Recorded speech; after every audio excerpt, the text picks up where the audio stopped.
Alright, kiddos, it's time for the second chapter. And now we're gonna talk about how all them Europeans came over and fucked over the Native Americans.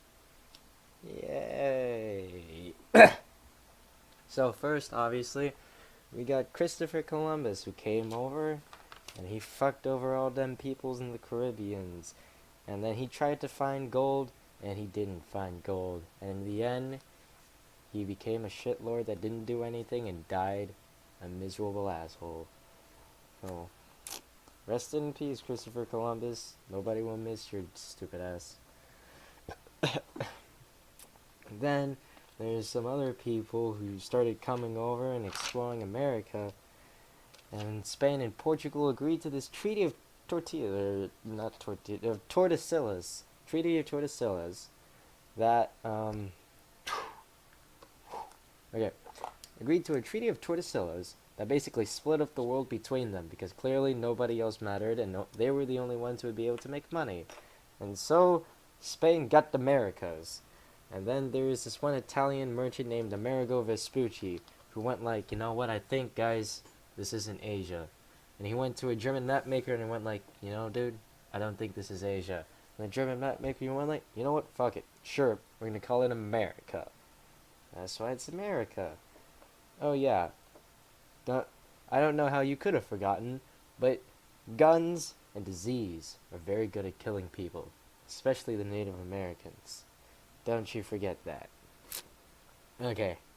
Oh yeah, and also with the fact of all the sailing stuff, and then finding the Americas, the world became a more oceanic world. We traded more over oceans than land now, because it used to be we traded over the Silk Road, and that was pretty cool. But now we had places all over the world, and we could get there over water. So we did. And then there's this thing called the Columbian Exchange that gave diseases to the Native Americans and food for everybody else, because the Native Americans had really cool food, like potatoes and corn, and beans, and whatever cassava is. I don't know what it is. And then Europe brought over horses for all of our Native American stereotypes in the late 40s, 1940s. That was pretty cool. Now then, let's go on and talk about Spain conquering everybody. Let's just go over who conquered who. Hernan Cortez conquered the Aztecs, and with the help of smallpox. Oh, I guess we also get to talk about Bartolome de las Casas, that said, hey man, he went to the Spanish monarchs and said, hey man, and my queen, all the colonists over here are treating all the Native Americans very meanly. You gotta get them to stop. And then the Spanish monarch said, haha, they're across the ocean. I don't give a fuck. They give me gold. Go fuck yourself. Well, they not really. They said, you know what, you better treat those Native Americans right. And then they were given gold and gold and silver and gold and silver and silver and silver and went like, I also don't give a fuck. So yeah, that was the thing. Oh really? We only talked about one conquering? Oh wait, I skipped over Pizarro. Francisco Pizarro conquered the Incan Empire, also with guns and smallpox.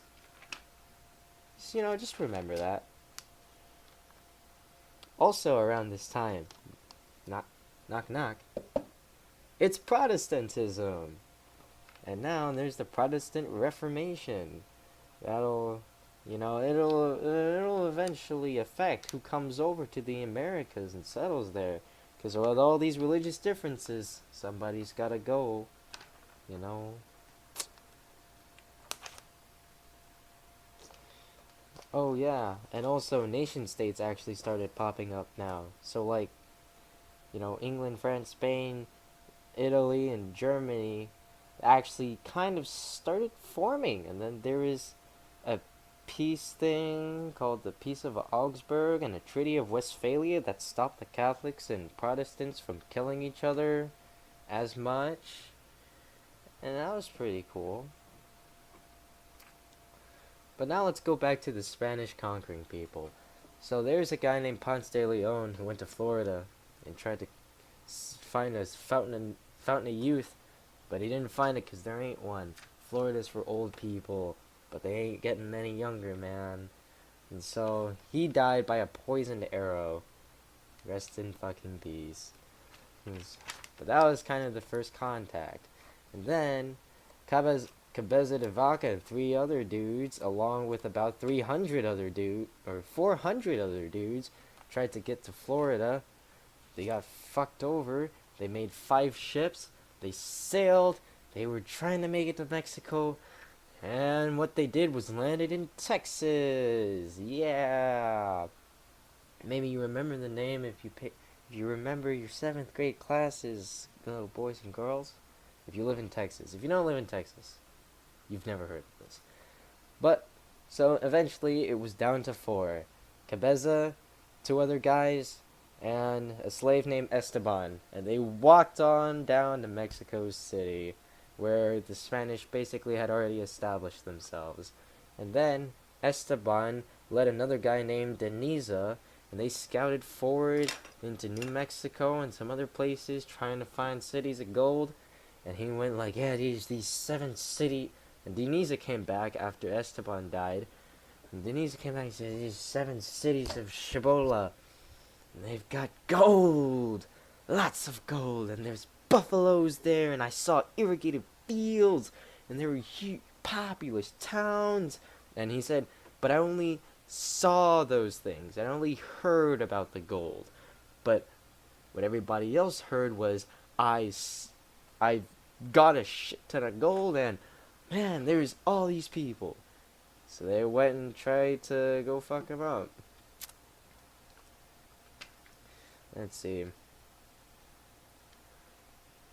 Oh yeah.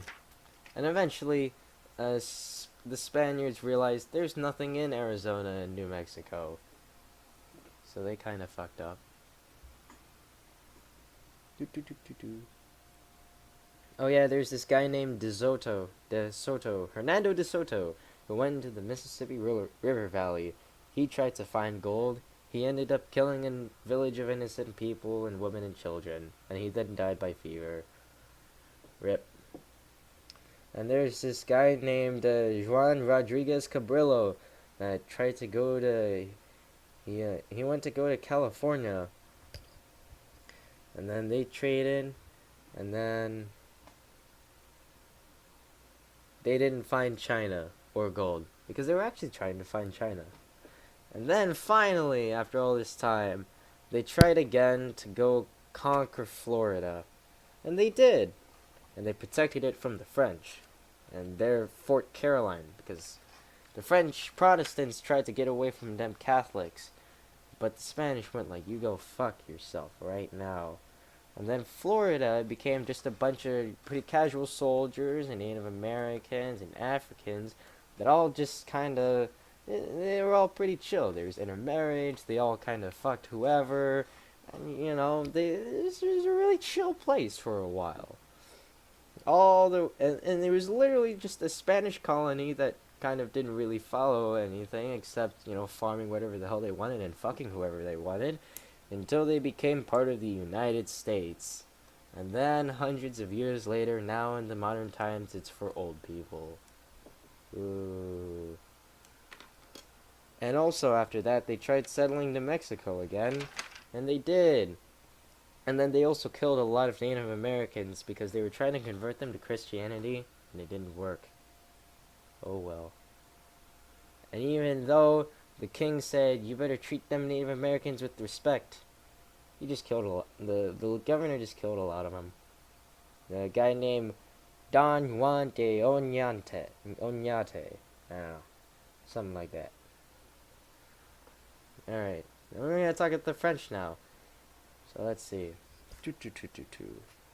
There's this guy named Verrazano who sailed to New York and went like, oh cool, this is New England. Or, well, it wasn't New England at the time, but you know, he went there.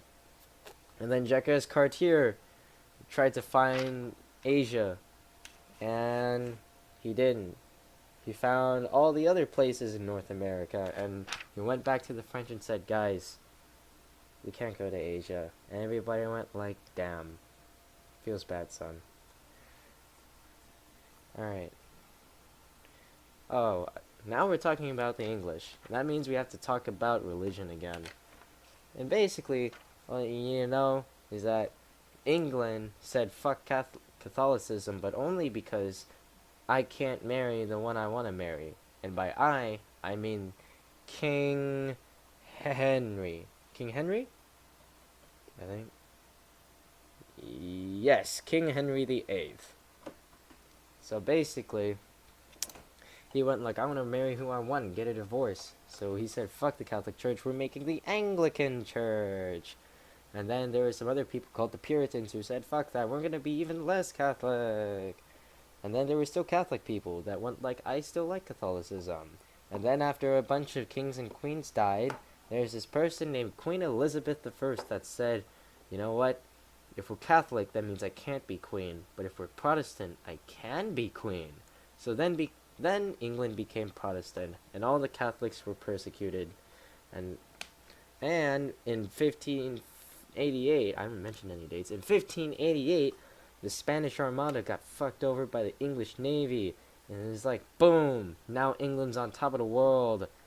You know, because now they got not only they got a navy, they got privateers, red pirates, guys, hired pirates. They literally hired pirates to go kill Spaniards for them. It was pretty cool. Like, literally, the English could go anywhere in the ocean, and they wouldn't be bothered. It was pretty cool. Oh yeah, there was that whole thing with Walter Raleigh, and he tried to start a colony in Roanoke, and he failed. You remember that?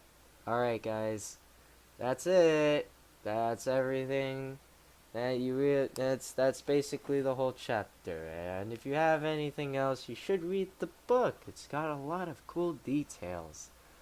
But you don't have to. I mean, you know, if you don't want to pass or anything. But I mean, you could pass with what I just told you. But, you know, you might not like the grades you get. Bye.